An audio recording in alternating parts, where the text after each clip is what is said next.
It was an order to all evil creatures, a word of power that they were all bound to obey.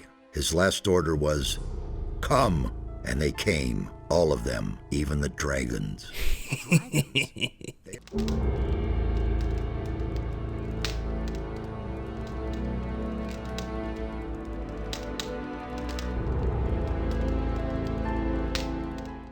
Gothic 2 is a 2002 open-world RPG developed by German studio Piranha Bytes. In case you haven't heard about the Gothic series, think of it as Europe's The Elder Scrolls, with Gothic 2 being Morrowind's counterpart. This series has a huge cult following here, especially in Eastern Europe. Talk to any RPG fan from around here and I guarantee, well, not guarantee, but 90% of them will name Gothic 2 as one of their favorite games of all time. Now, I'm gonna level with you. I love Gothic 2. I have fond memories of being an adolescent and wasting my weekends playing this thing instead of, studying. Which is why I put off covering this game for such a long time, because I was afraid that playing it as an adult will taint those memories. Thankfully that didn't happen. Mostly. It's complicated, okay? So before we jump into the video, let's talk fixes. Gothic 2 is an old game, so making it work on Windows 10 requires some fiddling. The GOG version has a 50% chance of not starting.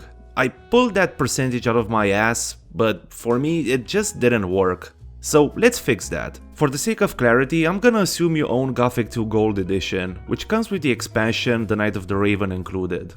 Why? Because you can't buy Gothic 2 Vanilla anymore. Now go to World of Gothic and get the patches listed on the screen right now and install them in that exact order.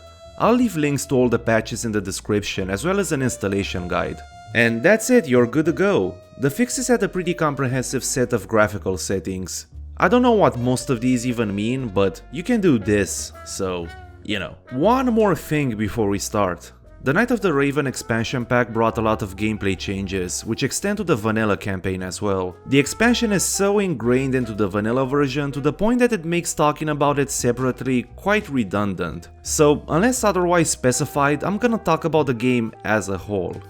Alright, let's get this thing rolling. Go then! You do not have much time left. We can only wait and see. Someone's gonna do the work. Gothic 2's story takes place a couple of weeks after Gothic 1. After the nameless hero defeated the Sleeper and destroyed the magical barriers surrounding the prison colony, he falls unconscious and wakes up in Xardas' tower, having been saved by one of his buddies from the prison colony. Don't worry, you don't need to know anything about the first game to enjoy Gothic 2. I love how the writers managed to accommodate both new and seasoned Gothic players. When the player meets a returning character, they can pretend they don't know them and press for more details, or skip the exposition and get straight to the point. It's such a small detail, but I love it nonetheless. Anyway, talking with Xardas the sassy necromancer reveals that your actions during the previous game did more harm than good. For one, destroying the magical barrier unleashed hundreds of criminals into the island of Corinnes, where Gothic 2 takes place. These criminals then organized themselves into various bandit factions and have taken to looting the countryside and robbing merchants, which in turn disrupted the economy of the nearby city of Corinnes. Second, it seems like defeating the big bad evil has awoken an even bigger, badder, eviler, I don't know. Basically, an army of darkness led by dragons has gathered in the former prison colony. So Xardas sends you to Lord Hagen, the leader of the paladins, to retrieve the Eye of Innos, a sort of magical gadget which makes it possible to speak with dragons. And that's everything I can reveal about the plot without spoiling it. Oh, and talking with Xardas also triggers the main quest for the expansion, in the same conversation. That's why you'll see two cutscenes play back to back. It's weird, it doesn't matter. So let's get one thing out of the way. I'm not a big fan of the story in Gothic 2. It's not bad necessarily, but for a setting that fashions itself as a gritty take on the fantasy genre, the story is pretty generic. It's fine, I didn't mind it that much, it's just something to consider. So after talking with Xardas and looting his tower, you're finally free to explore the world. Now, it's been 15 years since I last played this game, so I was a bit anxious about leaving the relative safety of broke Xardas' tower. One moment from my first playthrough that stuck with me was getting mauled by a wolf not 2 minutes after exiting Xardas' tower. And this time I killed it in one go. Huh. Alright, well, that was a huge confidence boost. Let's see. I think there's a goblin cave nearby. I kinda wanna give it a try. I might be pushing my luck, but I really need the XP. Whew, that was easy. Those giant cockroaches were kinda scary though. It took me back to summer camp. That place was swarming with them. Okay, I know Xardas said I should hurry to Corinnes on account of the world being on the verge of total annihilation, but I wanna see where the back exit of this cave leads. Ooh, I have a bad feeling about this. Thick woods? I don't know. I don't wanna get Blair Witch projected. Oh, there's my buddy Lester. Sup, dude? Yeah, I'm good. A little foggy cause I hit my head really hard when the cave where I saved the world collapsed on me. You know, in Gothic 1. I don't know if you've played it.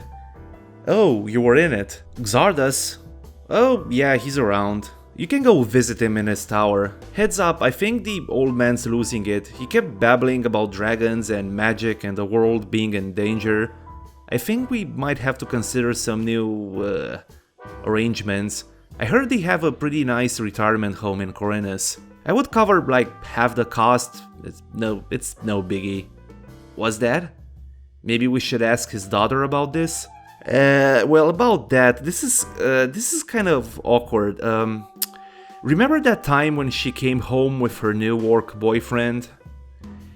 Yeah, Xardas didn't react too well to that. They don't talk anymore. Alright, well, see ya, dude. Well, I guess my memory failed me once again. I'm having a great time. This game is not as hard as I remember.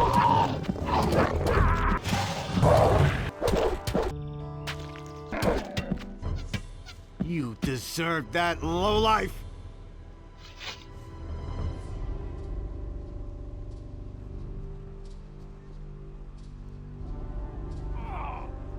Yeah, let's take a step back for now. Graphically speaking, it's nothing special. It wasn't a good looking game at release, but it does compensate through stellar atmosphere and direction. The aesthetic is somewhere between late medieval and 90s goth clubs.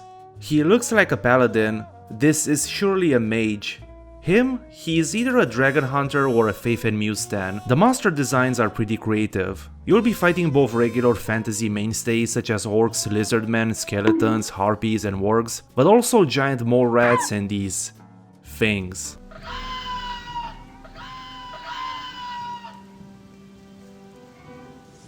My favorite creature by far is the Shadow Beast. The closest thing I can compare it to is a combination between a bear, a saber-toothed tiger and a rhino. It's like Piranha Bytes said fuck it and threw a bunch of animals into a blender. They are a bitch to fight, by the way. If you stumble into bloodstains and hear loud snoring sounds, just turn back. One of the things that Piranha Bytes doesn't get enough credit for is their sound design. Gothic 2 bombards you with such a rich tapestry of sounds. Whether it's a wig snapping underneath your boots, the rattling of a bush or a crow croaking in the distance, Gothic 2 does such a great job of creating a sense of place just through the sound design alone. The soundtrack is also incredible. Let's hear a few snippets.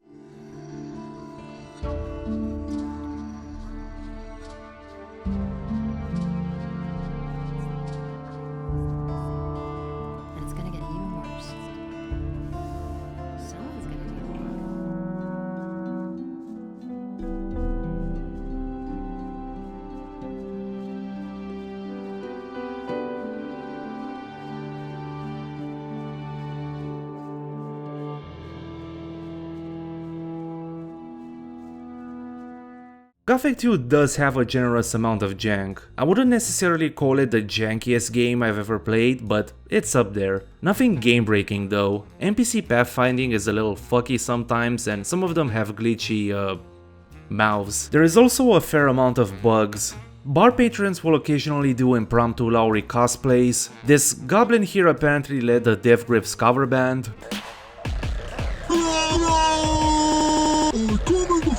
Fat fuck, rolling your eyes like a little cute duck, flying on the ferry boat straight to Bangkok, got some pickles like a muncher, bitch! The more you play it, the more noticeable its small budget becomes. NPCs have a small number of body animations that loop around. The engine can't keep up with physical obstacles, so you'll see your character engaged into what I like to think is an improvised parkour minigame. You can't have jank without sketchy voice acting. It ranges from professional to I really need this paycheck. You're right in front of the Pearl of Corinus, the Red Lantern. This is the most beautiful brothel in all of Myrtana, damn it. I am Bromo, this is my house, and these are my girls. I like my girls. And if you like my girls too, then you'll pay for it, 50 gold pieces. But when it's good, boy does it draw you in. The actor who voiced Zardas, for instance, was born to play jaded, cynical wizards. That raspy voice and sarcastic, all-knowing delivery paints the picture of a person who's powerful enough to burn you to a crisp with the flick of a wrist, but doesn't care enough about you to bother. I love Zardas, though I gotta say hearing his voice everywhere got old very fast. But watch out. The path to town is not without dangers, and you aren't nearly as strong as you once were. How would that interest me? If he's been after my sheep, he'll have to answer to Lee. The city of the ancient people was located there. I would only too gladly see the buildings of the city, but they have probably fallen to dust long ago. I shall accept your entrance into our ranks, but bear in mind that this comes with a great responsibility. Francis got what was coming to him. I can't begin to tell you how that pleases me. I'm Zurus, master of potions. Do you need an essence of healing or a magic elixir? Then you've come to the right place. I don't know, but at any rate, no more shady dealings for me. That much is clear. I told you I'm still doing some research, but of course, that'll take longer if I do not have the necessary materials. And they came. So, fun fact, Don Del Chiapo, who voiced Zardas in Gothic 2, also voiced Whistler in Blade 2, a game developed by Monkey Food Productions, a studio that also developed Urban Chaos, which was the first game I ever covered. This piece of information adds absolutely nothing to the video, but I just wanted to let you know. It's worth mentioning that Piranha Bytes were extremely ambitious. Gothic 2 has a seamless, handcrafted open world with little to no loading screens, which was created on a AA budget, so some corners had to be cut. The fact that they managed to do this is a small miracle. Which takes us to the world design. You understand nothing at all. Our honor is our life, and our life is in us.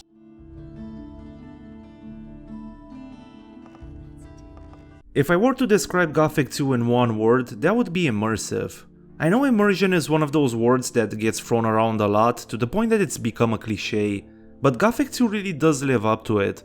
This game was built with immersion in mind, it's rooted in its DNA. In Gothic 2 you'll spend your time in two broad locations. In the wilderness, where everything is out to kill you, and in the city of Corinus, where everything is also out to kill you. Now, the thing that Gothic 2 nails almost to perfection is that wandering out into the wilderness is truly anxiety-inducing. I'm not talking only about the monsters and the bandits, of course, which there are plenty and we'll touch on them later. Rather, it's a case of expertly crafted sound design and art direction that combined managed to convey this idea of a dangerous place that not even the most seasoned adventurers dare to tackle. Thing is, it feels dangerous, but in an almost mundane way, if that makes any sense. Imagine taking a stroll through the woods on a relatively popular trail. You know it's safe, but somewhere in the back of your brain you know a boar might pounce on you at any moment. The chances are small, but not zero, that sort of thing. Now imagine the same thing, but in a world where skeletons, orcs, wargs and all manner of critters coexist. The monsters and beasts are out there, but they're not actively hunting for you. There's a palpable tension in the air as you're traveling through the wilderness, even when sticking to the main roads, which are technically safe. Going off the beaten path is a true test of psychological endurance. Trudging through the thick foliage of the woods can be a truly nerve-wracking experience. You know how in many games you can sense that there's a game design logic behind the way its environments were laid out? That they exude this artificial sense of symmetry, as if the environments were based off of a dozen or so templates. After a while you can see where one template ends and the other begins, and you realize that loot stashes and side activities have equal distance between them. Yes, I'm talking about every open world game from the last 10 years. As weird as this may sound, forests in Gothic 2 feel like forests. They're wild and chaotic, dark, suffocating. They're easy to get lost into, which will certainly annoy many people, but I think that's the point. You're not supposed to be an experienced woodsman from the beginning, you gotta earn this shit by exploring and learning how to navigate the world. The creatures inhabiting the world are just as well thought out. Shadow beasts are solitary territorial creatures that retreat in caves to devour their prey. Scavengers, wargs, and snappers roam in packs, making picking them off one by one difficult. Piranha Bytes also took time to design a natural hierarchy. There's a clear food chain in place. Wolves hunt scavengers and mole rats. Shadow beasts, well, they don't discriminate, they eat whatever's on the menu that day. Some creatures like rats are cannibalistic. Mind you, you can go through the game without even noticing these things. It took me a couple of playthroughs to register these details. But nature is not the only obstacle you have to overcome. In my Fallout New Vegas review, I mentioned that Khorinis is one of the most immersive cities I've seen in a video game, even more so than Novigrad from The Witcher 3. And I stand by that. What Khorinis lacks in scale makes up in density and detail. It's a textbook example in creating a place that feels real with minimal assets and resources. It feels like a delicate and elegantly designed mechanism with lots of moving parts which were fine-tuned to create the illusion of a micro-society.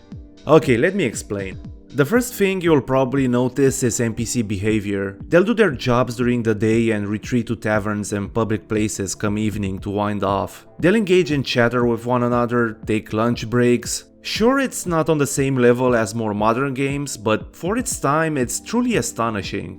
It goes deeper than this though. People don't take too kindly to you barging into their properties, and they'll be quick to kick you out. I love how they all turn into Italian mobsters whenever you make a run for it. Smart kid. Smart kid. Smart kid. Smart kid. And God forbid you kill someone in public. These people take murder extremely seriously. Your status in this world is excellently conveyed, both narratively and mechanically. You start out the game as a nobody, having lost all of your combat skills and knowledge from Gothic 1, and the game wastes no time to remind you just how insignificant you are. You're so irrelevant that you don't even have access to the city of Khorinis. You have to hustle your way inside. But getting into the city is just half the job. Remember that Xardas sent you to ask for Lord Hagen's help? Well, he's in the upper quarters, and you're not allowed there, as this friendly paladin informs you. To gain access, you have to become a citizen. There are multiple ways to do that, like taking an apprenticeship under a master, or joining the militia, but I'm not going to list all of them. Your status as an outsider is also emphasized by how other people treat you. Lothar brushes off your tales of dragons and armies of orcs, and even threatens you with prison if you insist. You'll be bullied, pushed around, conned, and extorted by all manner of thugs and lowlifes. For example, there's this one dude in front of the tavern that demands an entrance fee. You can defend your honor and fight him, of course, or just pay the fee and move on with your life. But what if you want to get out of this situation without fighting and paying the bully? Well, if your pockets are empty, he just lets you go in.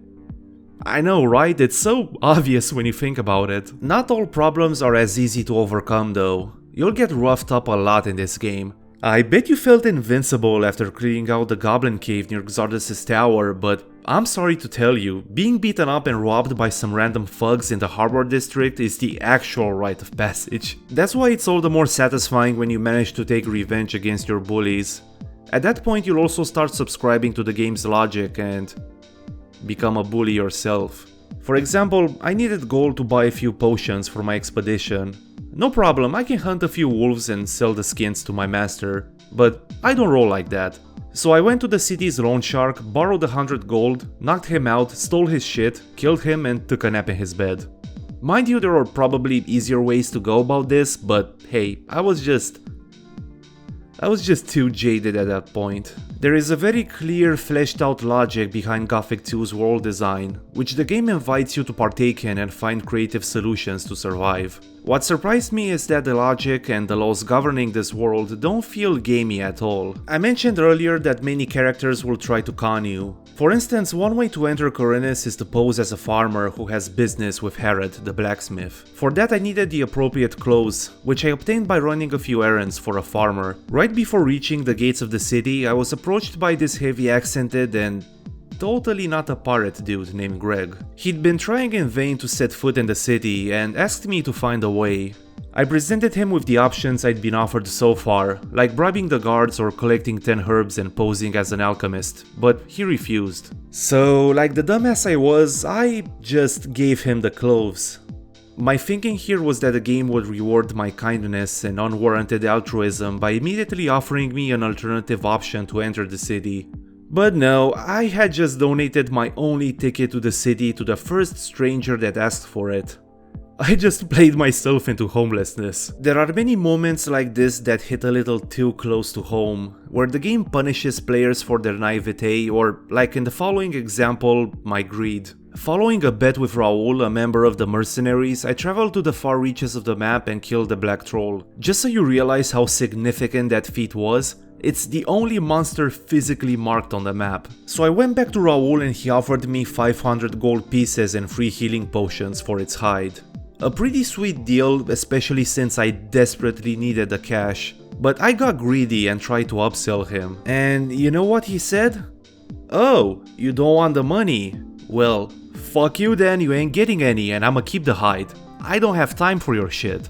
Fuck man, that took me completely by surprise. I'm used to games punishing me for my human impulses. I'm looking at you, Pathologic too, but wow. This philosophy that the player is not entitled to anything extends to other design aspects as well, more specifically to how the player navigates the world. So Gothic 2 has no quest markers or mini-maps. In fact, it has no maps at all. You have to buy maps from merchants, and even then maps are just a rough approximation of how the world should look like, ideally. The most you get is a marker indicating your location. To get around, players have to rely on signposts and, well, their eyes. But don't worry, because unlike modern RPGs that begrudgingly add the option to remove minimaps and quest markers to appease players who don't like them, Gothic 2 is designed to be played without them. The downside, of course, is that the map is quite small, at least by today's standards. But as I said earlier, what Gothic 2 lacks in scale, it compensates through sheer density. The smaller scope of its world means that there's no space for filler content to roam freely and ruin afternoons. Gothic 2 makes great use of its limited real estate.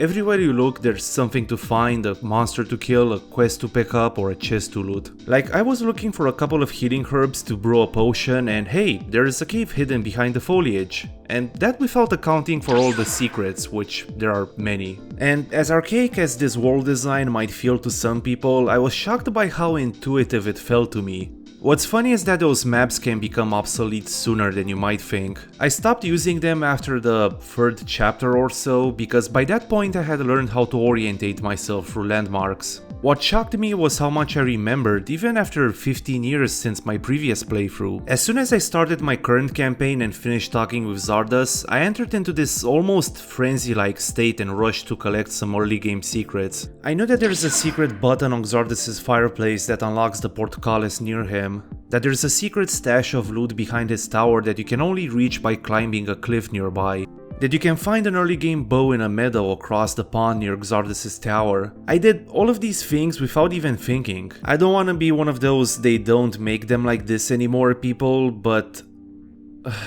they don't make them like this anymore, that's the sad truth, not even Piranha Bytes. What I didn't mention until now is that I have a love-hate relationship with open world games. I'm a huge adherent of hub-based style world design in the vein of Vampire the Masquerade Bloodlines and Deus Ex for two main reasons. First, I prefer smaller maps with intricate level design and quality over quantity content. Second, I'm old, and I don't have the patience for open world games anymore, and to be perfectly frank with you, I'm envious of the kids that have time to play them. There, I said it. I'm not out of touch, it's the kids who are the problem. I'm fucking with you. So that concludes this lengthy section of the video. There are still plenty of things to talk about, but don't worry, I won't keep you for much longer. So let's move on to the gameplay. There he is. Let me preface this by saying that I'm in no way an expert in Gothic 2. It's the kind of game that requires players to plan out their characters ahead of time. There are many good guides out there to choose from, so I'm not gonna go too in depth because frankly this game's been consuming my soul for the last month. So to make the transition to the next section where I talk like I'm an expert smoother, I'm gonna offer you a few small tips to start you out. Do all faction quests before committing to one. you'll need the XP. Pick up all the King Sorrel, Dragon Root and Goblin Berries plants you can find. Here's a map of their locations. Now, learn alchemy and brew either strength or dexterity potions. For strength, you'll need a King Sorrel and a Dragon Root. For dex, King Sorrel and Goblin Berries. Don't do both, the number of King Sorrel plants is fixed. After brewing either of those potions, don't drink them. Store them in your inventory and forget they exist until the end of the game. Put a sticky note on your laptop if needed. I'll explain why later. Don't touch crossbows. They require strength to use and scale with dexterity. There are simply not enough learning points to make them viable. Clear out as much of the map as possible before advancing chapters. Monsters respawn after each chapter, so you'd be handicapping yourself by not killing as many of them as possible. If you're short on strength, eat 25 apples. You'll get 1 point of strength for your efforts. You know that old saying, an apple a day keeps the orcs away. Pray to shrines for stat bonuses. Fuck, this list was meant to be shorter, but I just can't stop writing. Take advantage of hunting trips whenever possible because it's free XP. Enemies tend to glitch out or get stuck in terrain, so take advantage of that whenever you can. Pick up everything you see, and I mean everything. The inventory is infinite. Double check before selling something, because in Gothic 2 you can accidentally sell quest items. Don't bother with chests, most of them are useless and lockpicks are rare. Here's a list of those that you should definitely loot. Make sure to exhaust NPC dialogue because some of the quests are hidden between dialogue lines. Whew, alright, let's get into the specifics now. Is that all? I could do that left-handed. As it's standard for RPGs, you start out the game as a blank slate. You're weak, you're useless, and you can barely hold a sword in your hand. You're pretty much at the bottom of the food chain, and advancing in the world is a constant uphill battle. When you level up, you're rewarded with 10 learning points. Now here's what's interesting. Unlike many RPGs where upgrades are a few clicks away, in Gothic 2 you have trainers who may or may not ask you for a favor in exchange for training you. If you're not a member of their faction, they'll outright refuse to teach you. A very cool detail is that the trainers actually explain the whole process behind your newly acquired skill. For example, when you unlock taking trophies, Bosper the Hunter explains how you should go about skinning animals. Of course that's just flavor text, you don't actually do those things, that would be a little too much, but I appreciate the additional layer of immersion it provides. On that same note, the character's fighting experience is reflected in the animations. As you're investing points into one of the combat branches, you can actually see your character getting physically better at fighting. You can feel it in the inputs and the flow of the combat. Speaking of which, the combat is probably the most divisive aspect of the gameplay. Clunky and counterintuitive is putting it nicely. So the way this works is that you hold down left click and direct your swings using the movement buttons. Combos are executed by pressing the movement keys in succession.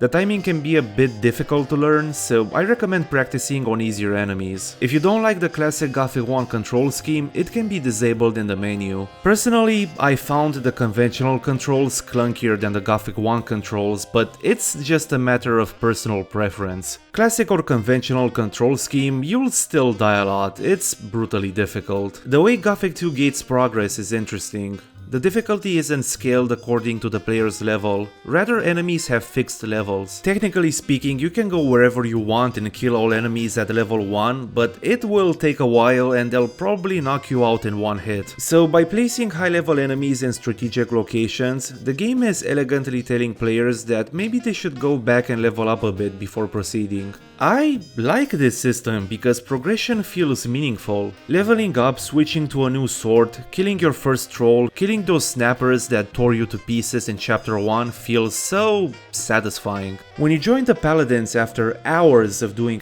everybody's dirty work in the most miserable corners of Corinus, you feel like you've come a long way. 50 hours ago you were this scrawny, delicate ex-convict who could barely hold a sword, and now you can have audience with any one of the power players. Mind you, even when you're at the top of your game, you're not invincible. You still have to rely more on cunning than brute force to survive. For example, here you can see 2 dragon snappers, a shadow beast, and a wolf tucked somewhere in the background. So let's get creative. First, kill one of the dragon snappers off screen to nullify your point about approaching each situation tactically. Now remember when I said that piranha bytes build that whole food chain natural hierarchy thing?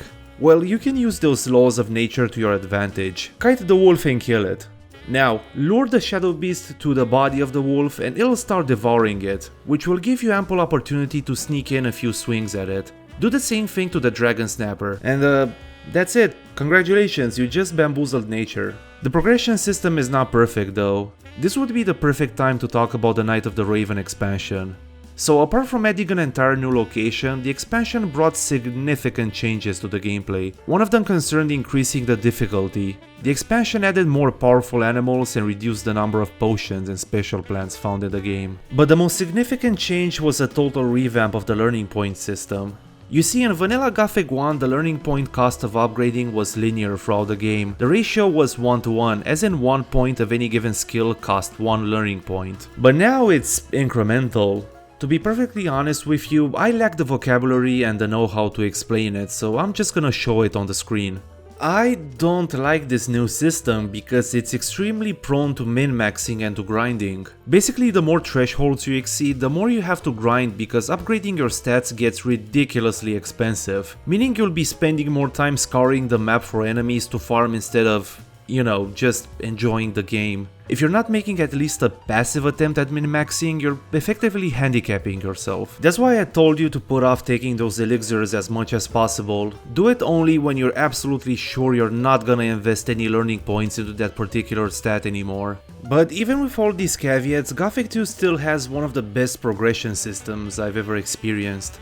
And as much as the game likes to make your life miserable, it's also quick to acknowledge your progress. One day I walked into my old master's shop to sell him some work skins, and he congratulated me for becoming a paladin and told me not to forget about my old master now that I've moved up in the world. It's just 2 lines of dialogue, but for some reason I found them so touching. This brief 10-second exchange almost brought a tear to my eye. I don't know why, and I think this small moment demonstrates why this game is so great, way better than my fucking 500-word video essay ever could. So that's my take on Gothic 2.